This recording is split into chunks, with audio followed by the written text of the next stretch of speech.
So yeah, thank you for joining me, Ian. I know we had a few technical difficulties. So I consider you a friend. I've gotten to know you over the years. We did a great interview with Mike Lindstrom, kick off the New Year's a couple years ago. Shout out to Mike. But for my viewers, let them know who Ian is and how the name Spiritual Gangster came about. Henry, great to be with you. Um, so, my background is I grew up in Detroit and I Okay. lived in LA and I was an entertainment lawyer. And then I opened a chain of yoga studios called At One Yoga. And I used to teach yoga all over the world to hip hop rap music. And when I was teaching yoga, one time after a class, a friend of mine came up to me and she said, "You're like a gangster, a spiritual gangster." And we started making T-shirts. My wife Vanessa was designed them, and we'd sell them at the yoga studios. And then about 13 years ago, we sold the yoga studios to Lifetime Fitness, and then Spiritual Gangster became, really a global brand from there. But it started off as really like just an idea and really a vibration, just a way of bringing people together. And, the reason I would teach yoga to hip hop rap music is because it had this amazing beat. And I was able to get the whole room, no matter how big it, some classes I would have thousands of people, but I could get them all like they behave like a school of fish and they'd all be at the same frequency. And because I think everyone, no matter sort of who you are, how you are, like you can feel the vibration and like there's a beat that happens in like hip hop and music like that can kind of get everyone together and moving together synchronized. So that's really Yes, where yes. Spiritual I love it. Gangster came And the word gangster, right? Because I think this is how you use the word serendipities a lot. And I think that's how we channeled each other because I consider myself to be a spiritual gangster. So before I met you, I saw the brand and I loved it. And I was mad. I was like, yo, they took my idea. Like I am a spiritual gangster. And for me, what it meant was the word gangster sometimes has a negative connotation. And I'm so glad you, with your positive message and, building a community around the world is spiritual gangster. Because for me, being gangster is just to be yourself, not to follow anybody. Live true to who you are. And we can go deeper. Gangster could actually mean we live in a negative world. So we got to fight for our positivity. So it's a constant fight. And on a deeper level, a fight with ourselves of becoming the best version of ourselves because we're always evolving. We're always growing. So to keep it gangster just means to walk your own path in life. So I love it. And that's how, I want it to be a part of this brand some kind of way if it was nothing but just to wear the clothes and to put the message out. And every time I go out and about, people love it. People love the messaging. So I wanted to give you a chance to introduce yourself to my audience. And I look like the brand. It's more than a brand to me. It's more like a movement. it Could you speak to that a little bit? 100%. It really is a movement, and we always told people that Spiritual Gangster is a movement disguised as a clothing company. And really, I like that. I think a lot of people can kind of get hung up on the word of gangster, and gangster is just a gang is just a group of people coming together, and it doesn't need to be negative, right? I think at sometimes a lot of the beauty of it is that on its face it's like an oxymoron, but it really isn't, because you can be a gang for good, which is what I really Yes, believe Spiritual Gangster is. yes, And we're at a period in the world and life, it's all about community and coming together, and you can't do it alone. yes, So like Spiritual Gangster is really about a community, and the real basis is it's about raising your vibration and raising the vibration of the planet. We're all yes, energy, we're all frequency, and I think that's why you and I connected immediately. Is you're vibrating at either the same frequency or high similar frequency. And like I would say, a lot of people I know, like you personify the vibration of Spiritual Gangster. I mean, you're out there, you're spreading the gospel of good and enlightenment and positivity and growth. And it's not like it's all roses. I mean, a lot of times the greatest growth comes in the greatest challenges. yes, yes. And I think when people ask for growth, what they don't know is they really asking for challenges because you got to grow through these challenges to become the best version of yourself. So that's why I say it's all about the journey and it's the process of becoming is more what it's about. So it's all about a mindset for me. So let me ask you this. A lot of people think success is a straight line. Could you speak to your success with Spiritual Gangster? Like, did you know in the beginning, like this was what it was going to be, or was it an evolving process and you had to keep going and figuring it out along the way? Matter of fact, figure it out is a lot of things that I hear you say that you just have to figure it out. No, I think nothing's a straight line. It doesn't work like that. No person's life goes like this. The way it works is it's 3 steps forward, 1 or 2 back, then 10 steps forward. We always had a vision for what we wanted to create, but oh man, I mean, over the course of 13 years, it's evolved, it's changed. And a lot of times, your biggest lessons come in their hardest situations, and it never goes straight up. And you can have, a lot of times your greatest wins come out of your biggest challenges. And I think that what people don't necessarily understand is when you ask for growth, you got to work through the stuff that's holding you back. A lot of us are stuck at whatever it is where we're stuck at. And when you kind of start to move beyond that, there's something that, whether you short circuit yourself or, get in your own way. And, I'm guilty of that myself a lot. I think, everyone has their own challenges, but, real growth comes from when you get into things that are challenging. I mean, that's how it Yeah, works. And it's never a straight line through. I mean, most of the time, to get real growth, you need something that knocks you on your ass, and you need to get yourself back up and then figure out how you're going to work through it. But I also believe, it's important to have a community. It's important to surround yourself with people who not only you can help, but then you can ask for help. And that's really a part of the ethos of Spiritual Gangster is like, you don't do it alone. It's not about doing it alone. And you need to connect with your tribe and yeah, help them evolve, and they help you evolve. And a lot of times too, it's so easy to see, in other people where they're suffering or struggling.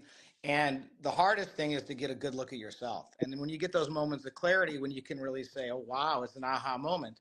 And a lot of times it's the shit you don't want to see. yeah. That, that And that's the that's epitome. where your real growth lies.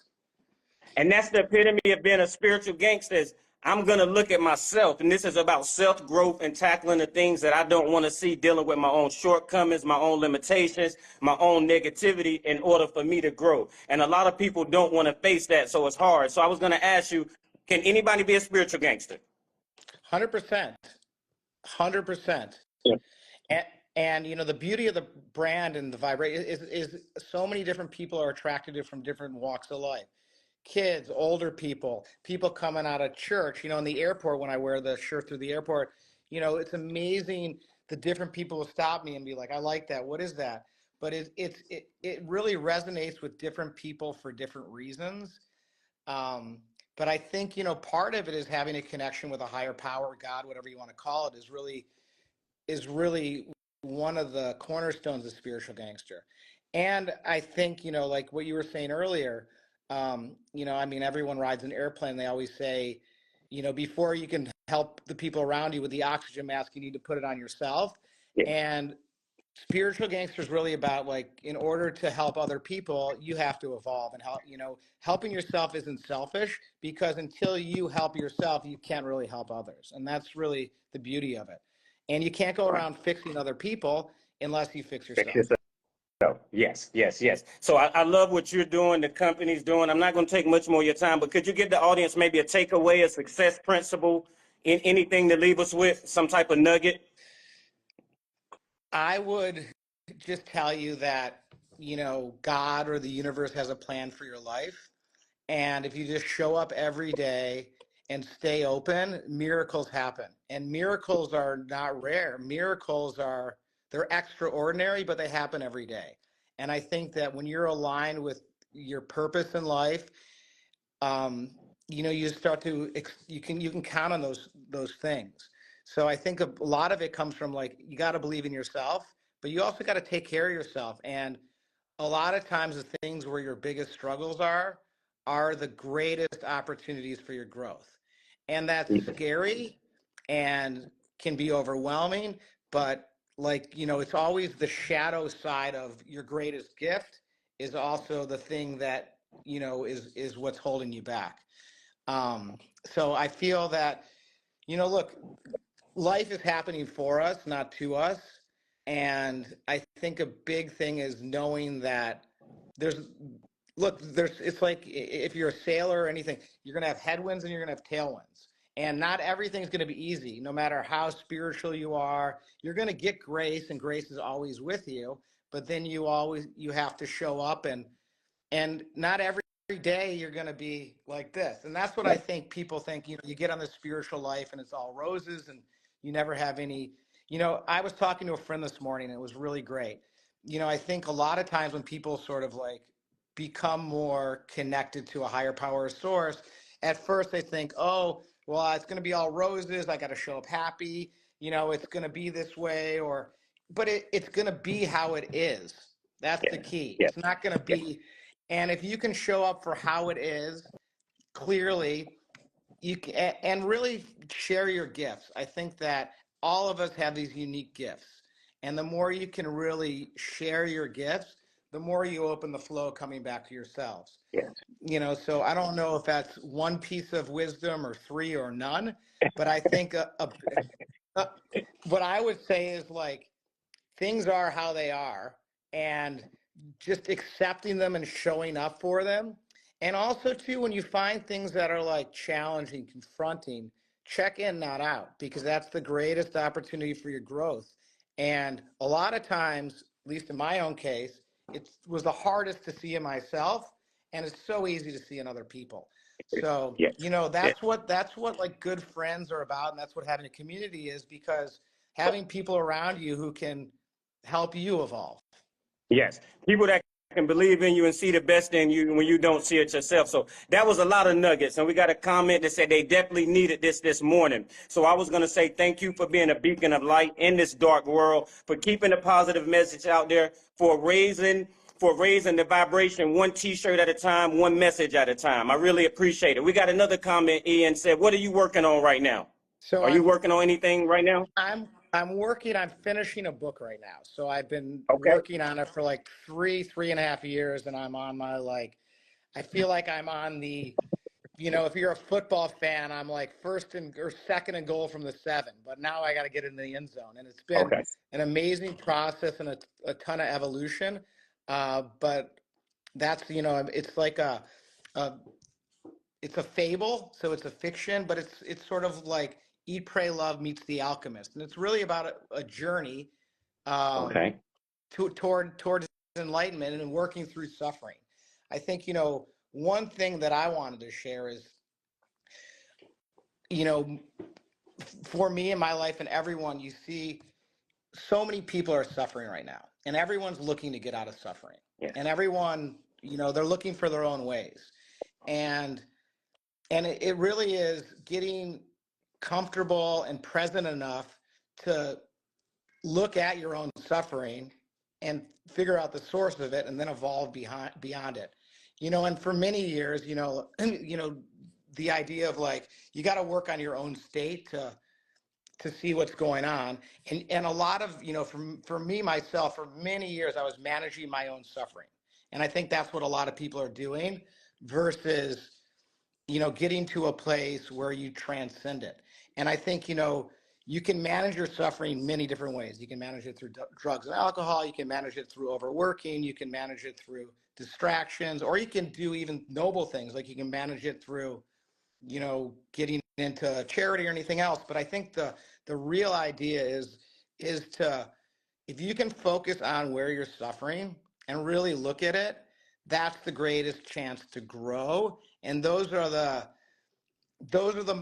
things that will change your entire life, because you start showing up for people differently, your frequency becomes different.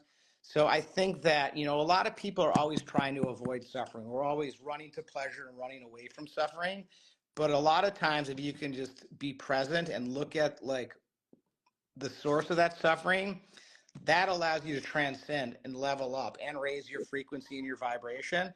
And just how you show up in the world affects other people. It's like some of my greatest lessons have been just sitting with people and not talking, and just connecting with them on an energetic level. And if you ever have the opportunity to get connected with like an enlightened being or be in their presence, they don't necessarily need to tell you it, but you can receive that vibration that will help you have your own epiphany. Yeah, yeah. I think that's the epitome of being a spiritual gangster. Thank you so much, Ian, for doing this. I appreciate you. My Henry, you're the audience best. appreciates you. Keep raising the vibration. Spiritual gangster. It don't stop till the casket drop. Appreciate you. You're Thank you. you're a tremendous light to the world. So keep it up, brother. I love you. Thank you. Love you too. Appreciate you. Thank you.